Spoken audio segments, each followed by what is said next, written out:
All right, good morning, afternoon, evening. Always remember this. Whenever you think you're having a bad day and dealing with money problems, always remember that somebody else has it worse.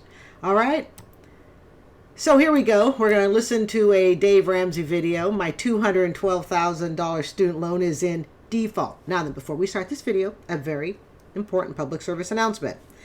If you are in default, okay, and today's date is October 25th, okay, 2023. If you are in default, it is imperative that you contact your student loan provider, because as these payments and the interest have started up again, there is a grace period that they are bringing up all defaulted loans current. And it's going to be very important, especially if you want to get on like a public service loan program or any sort of income-based program. Most of the time, nearly like 99% of the time, you cannot be in default. So if you were in default during the pandemic time when they were pausing student loan, I beg you, do not sit and go, well, I was in default then, so I'm just going to remain in default. No, because they're bringing all loans current. So please contact your loan service provider, okay? All right, so that was my public service announcement. So here we go. My $212,000 student loan is in default. Let's hear the story, shall we? I'm Carrie. This is Student Loan Chit-Chat, and I thank you so much for joining me. Brooke is in Washington. Hey, Brooke, what's up? Hi, Mr. Ramsey.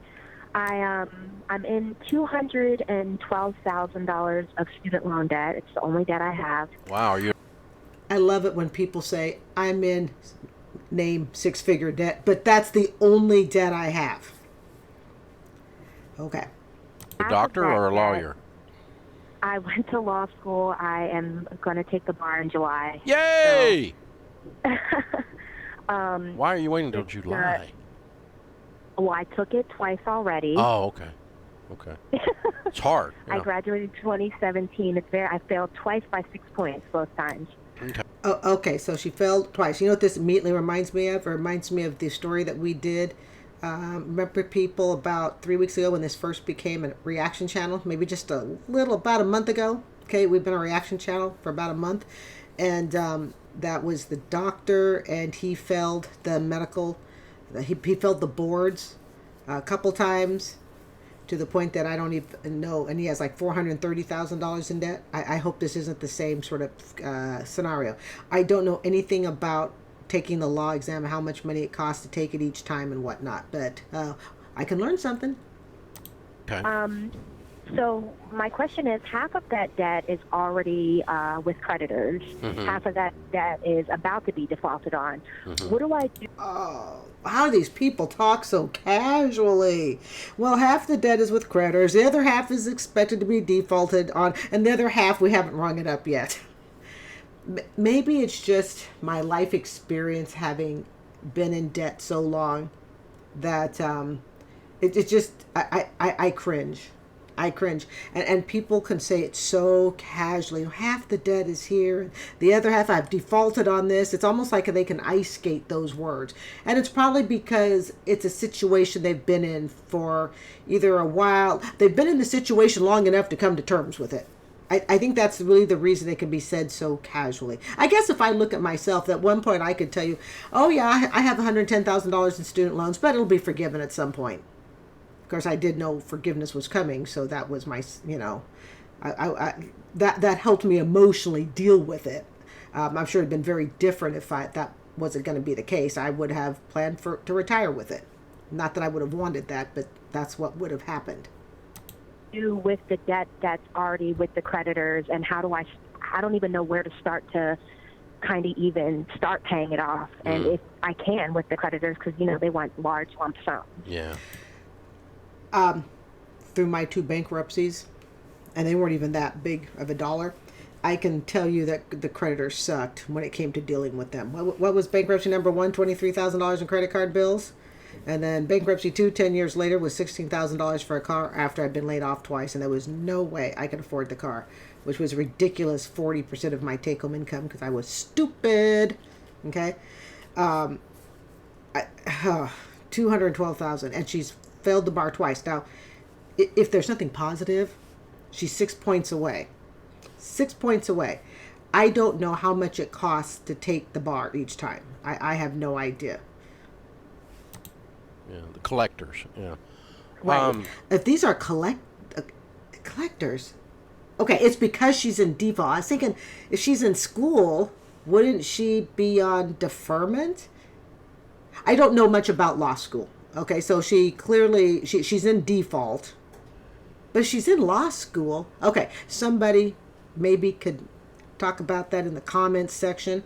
My thinking is she's in school, so how would she be in default if she's an active student? Unless she's done with school, and then I guess you take the bar afterwards. That must be it. You must be like completed with school. I'm not quite sure. I don't understand how that works. Now, are these all federal student loans? No. I knew she was going to say no the minute she started saying private, because she said she was talking about the creditors were after, and I'm thinking federal usually wouldn't go after you until you're done with school, maybe. But gut instinct, 212,000. There's going to be private in there somewhere. A lot of them are private. And we all know private is the absolute worst. Okay, the only thing worse, and I'm not even sure this is true. Then you got the Parent Plus loans. It's like the two sides are a tug of war as to which is worse, Parent Plus or private loans. I think if I ultimately had to pick, though, like if I had a choice between a federal Parent Plus loan, as much as that sucks, or a private loan, as much as that sucks, I'll take the federal. I will always default to federal over private any day. You gotta look at private loans as taking out a credit card bill. That's all a student loan is a great big credit card bill with the name student above it. Okay? But a private student loan, guys, it's a credit card bill. So higher interest rates. Yes. Correct. Okay. And what are you doing for a living? Let me guess what she's doing. She's probably not related to law right now because she hasn't passed the bar exam. Please don't tell me she's waitressing. Not with the $250,000. Are you guys... Well, it's not quite $250,000, but you know darn well it'll get there. Okay? I hope she's doing something in the legal end. Oh, God, please. I'm walking dogs. I'm trying to find a job. I'm trying to get a bigger shovel. But how do you go from working on a bar to walking dogs? I mean, I would think you'd want an office job even that would kind of... I mean, I don't... But remember that Dave Ramsey video? Okay? When I keep saying we, because there is a small group of us that's been here since the beginning, okay? But what was it? $100,000 a year pooper scooper? So, hey, you know, never know. But a lot of the jobs that I qualify for check your credit. And because my credit is not that great, I don't move forward in the process. So I'm working 2 jobs, looking for a third. What kind of a job would you try to get that checks your credit? I got an interview for a HIPAA compliance for the federal government, and they said that they'd rather me have credit card debt than student loan debt because I would be in violation of public trust with student loan debt. Yeah. Okay. Okay. We got to stop and let me hear that again. So we're going to back this up about 30 seconds.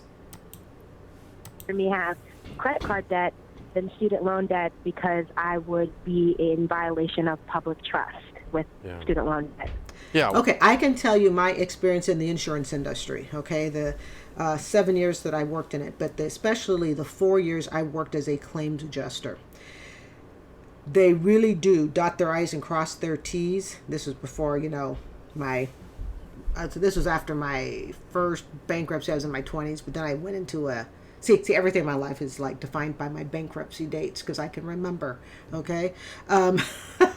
But I do know that in the insurance industry, there is a lot of background checking on, you know, what your credit is, because in the insurance industry, if you are broke and if you are corrupt, oh, can you make bribes?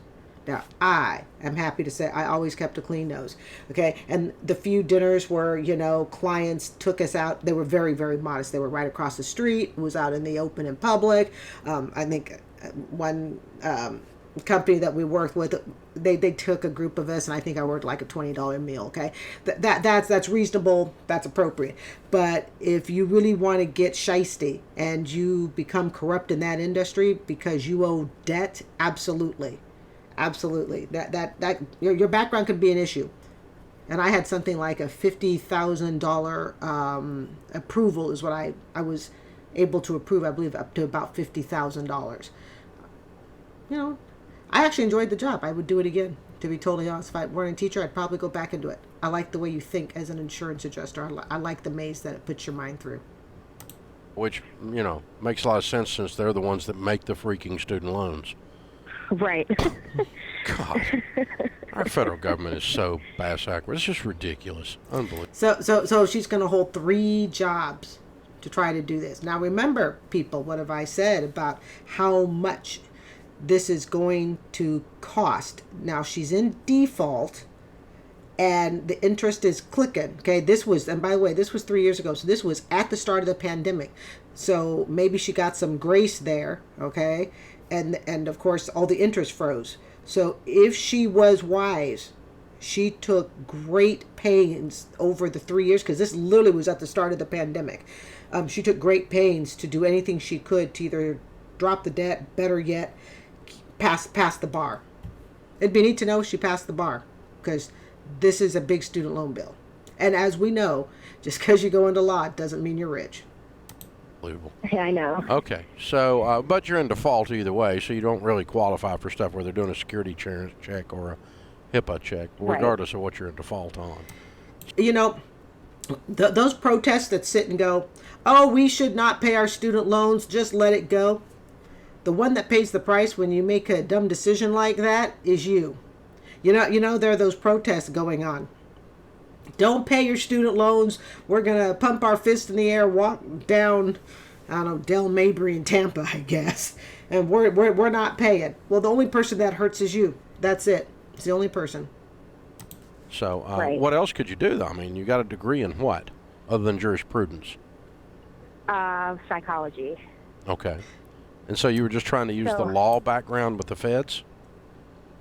Well, I was just trying to get a good paying job so I could start chipping away at this debt. At this point, I don't care what I do. I just want to be debt free. Yeah. And this is where the problems start. When people say, I'll take anything.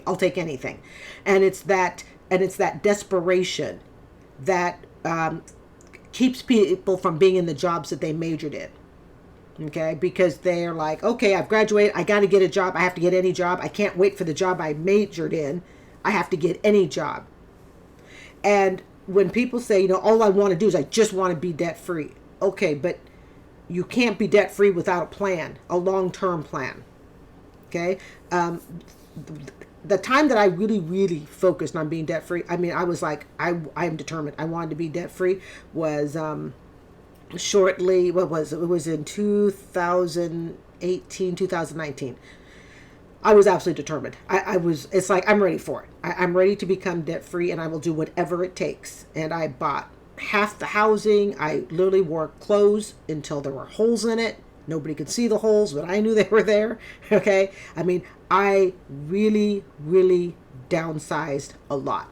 And I finally reached debt freedom about 2 months ago, just a little under 2 months ago. And I used every financial opportunity that I ever had given to me to help me pay off mortgage, pay off any extra bills. And that's how I did it. But there came a point where I wanted that, but she's got to have a plan. You hear a lot of people say, well, I just want to get debt free. I just want to get debt free. Well, you can't just get debt free. It's a plan, it's a process, and it can take years. If at the very least, several months. The only debt that I have. But I mean, I would think you could go to work with someone almost in a paralegal capacity. I've applied. If she could have done that, I imagine she would have done that by now. That's just my thinking. For paralegal positions, but they say, we want someone here that's going to be 5 years. You're taking the bar. You want to be an attorney. We need someone with less ambition. No, that's true. That's fair. Okay. We need someone with less ambition on one hand. The other hand, and then on the other side, she applies for a job, and they need someone with, better credit. And then it's kind of a never-ending battle sometimes. All right. Yeah. So anyway, all right. really what it amounts to is you're making survival money until you pass the bar. They're probably not getting any money. Agreed? Agreed. So If anyone knows, how much is it to pass the bar? I would really like to know. it doesn't really matter. All you do is just Okay. say, I can't pay you, I don't have any money. What are they Okay, going to do? but if Come take one of the dogs you're walking? I mean, there's nothing they can do. Well, my mom is my co-signer on one of the loans, so Oh, they're threatening to take her out. Oh, Lord.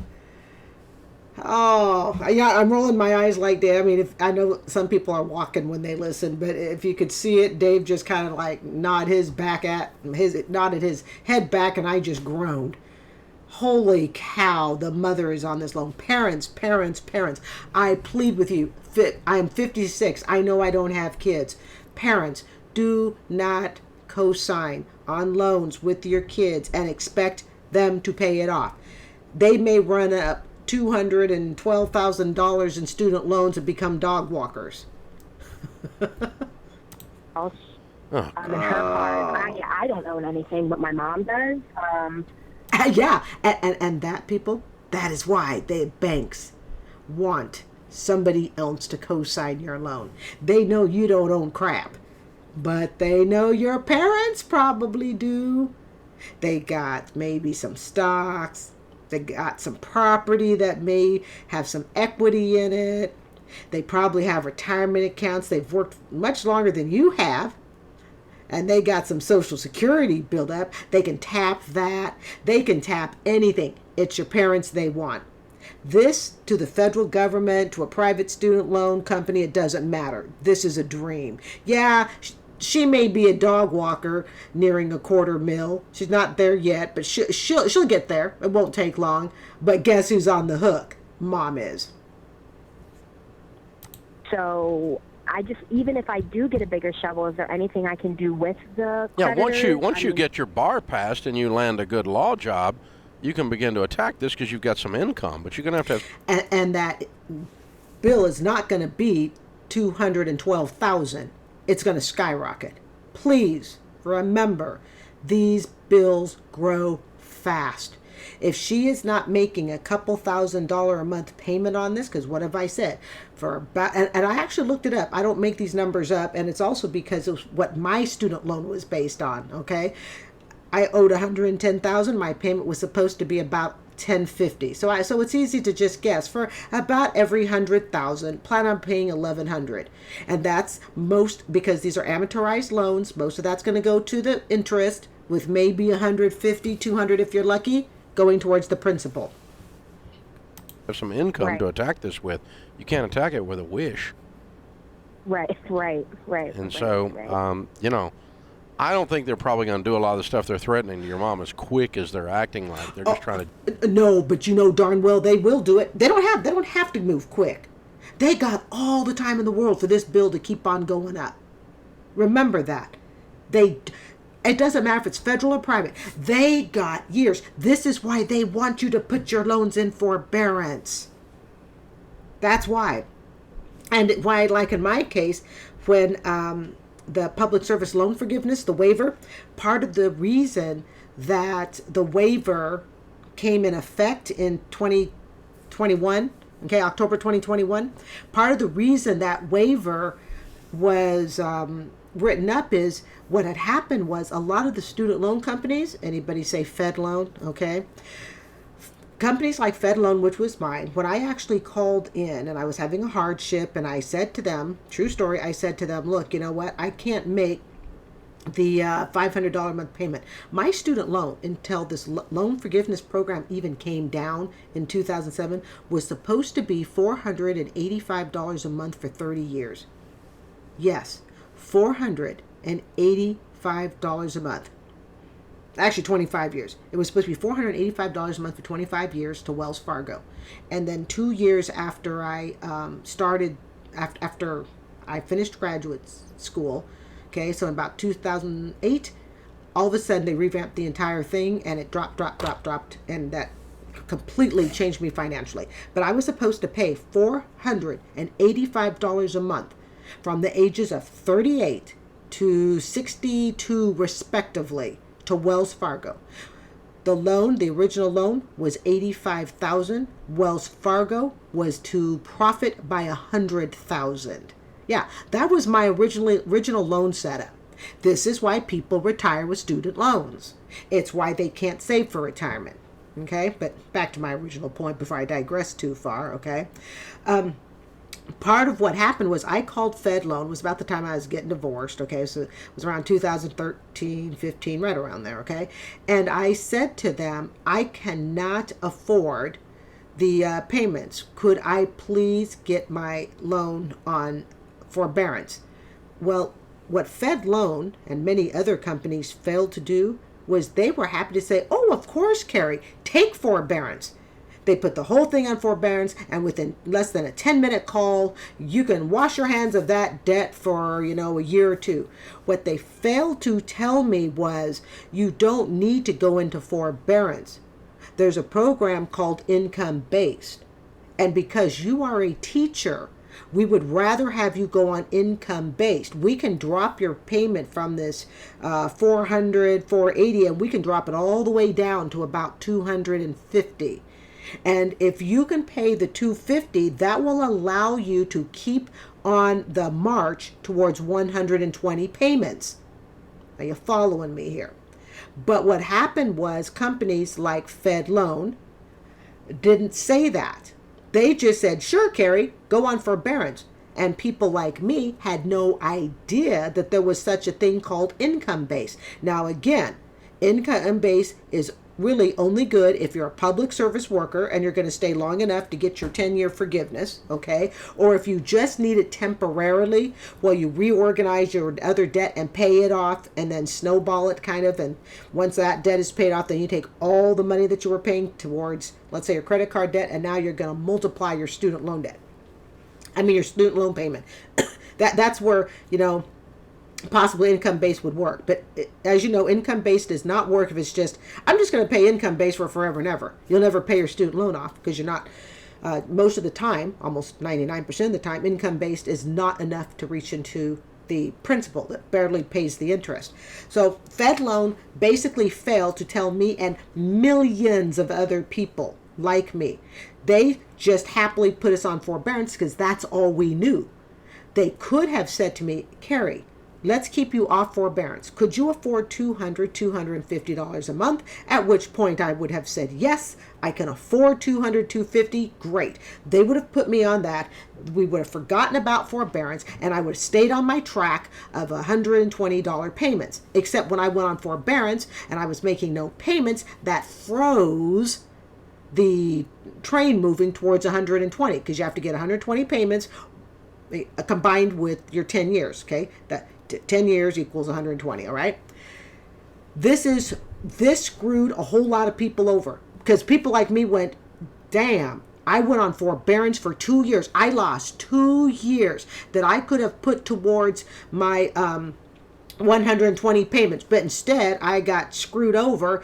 I got put on forbearance because that's all I knew that existed. And of course, when it's on forbearance, the interest goes up, so the company makes more money. And this is part of the reason, it has a great reason why the waiver, that public service loan forgiveness waiver occurred. Okay, that's a great big reason as to why. Anyway, it's just a little history for you on that. Where is my mouse? Where's my mouse? Jack everybody's emotions up, which they're really good at. Right. But I think any money you can make to make sure you get survival done, and then beyond that you can start to address some of the more aggressive ones with some kind of a payment plan until you pass the bar and until you get there. Anything you can do to just kind of stiff arm them and hold them off. But the bottom good luck with private loans. The private loan industry don't give an SHI. You know what? Line is we need to pay $220,000 off. Right. And the logic is right now. Okay, she doesn't have the money and dog walking. Yes, I understand there was a video where one dude. So I always say, how many people do you have in your phone book that make that dog walking? And in order to do that, we need to make 100. Right. And so we got to yeah, not so easy, at least in the real world. In Dave's world, this can be knocked down in just days. That's the bar, And Right. so then you continue to live on nothing, and you start throwing $75,000 at this thing a year or more. It's going to go away. The pressure is going to go away first, and then the I love it when Dave says throw $50,000, $60,000, $70,000 a year away. This is supposed to be after taxes, after everything is paid, after what you need to live on is paid. It's never that easy. That's going to start to go away. It'll melt away because, but it is just an arithmetic thing that you just simply do not have. You have a desire to pay it. You just don't have any money. Right. I think that's the case with most people. They have the desire to pay. I had the desire to pay it. I did. I had the desire to pay my $110,000 student loan. Right. And so the way to solve the shortest path in discussing this with you, I think, to solving that is passing the bar. And you're not eligible to sit for it again until July? Correct. I missed the February deadline because it costs money to take the bar. So. How much money does it cost to take the bar? Okay. Well, this is a priority. Not only sitting for, but passing the bar is a priority because it solves not just hits the goal of why you did all of this, but then also it solves the arithmetic problem that we've got here. No, doesn't necessarily solve the arithmetic problem. I respectfully disagree. No, it doesn't. Matter of fact, the arithmetic problem might be even worse. Okay? If arithmetic problems were solved simply because you got a job, all right, we wouldn't have the trillions of student loan debt. Always remember, folks, we have more student loan debt than there is credit card debt. So something is keeping people from paying it off. So that's the sole focus of everything is survival and passing the bar. In all honesty, he really hasn't said anything that she probably could have figured out without calling in. We need to pass the bar. Between now and July, that's what I would do. And so, but I don't have any expectation that you're going to make any big headway until you get some income coming in, and I don't think you're going to have a big income coming in until you get this done. And until that happens, this loan's going to keep going higher and higher and higher. All right, I'm going to call that the end of the video. Walkers, don't forget to turn around and go home. Okay? Well, that's the end of this video. It's time for me to crash call a night. Get this as an upload for you on Thursday morning. I don't think anything really miraculous as far as the advice that he gave. Really, she needs to pass the bar. But again, I don't think getting out of debt is not as easy as passing the bar. I don't think debt itself, unless you're just talking a few bucks, I don't think debt itself is as easy as sometimes I think the Ramsey show makes it. Although I love this show, I think at times it simplifies things. If things were that easy, then I should have been able to pay off my $110,000 student loan. Because if you think about it, I was making, let's just say around $50,000 a year. So what would the math have been? Well, Carrie, just making 50, live on 25, give them 25 a year, have that sucker knocked out in 3-4 years. It's never that easy. I wish it were. I'm Carrie. Don't forget also, I do TikTok reactions now too. Those are kind of sporadic and impromptu. All right. I'm also trying to figure out what night to take off. Oh, I haven't figured that out yet. Oh, well. When I do, I'll let you know. I'm Carrie. This is Student Loan Chit-Chat. I want to thank you so much for joining me this evening. I do hope you will consider subscribing and you have a great night or morning, afternoon, evening. Bye.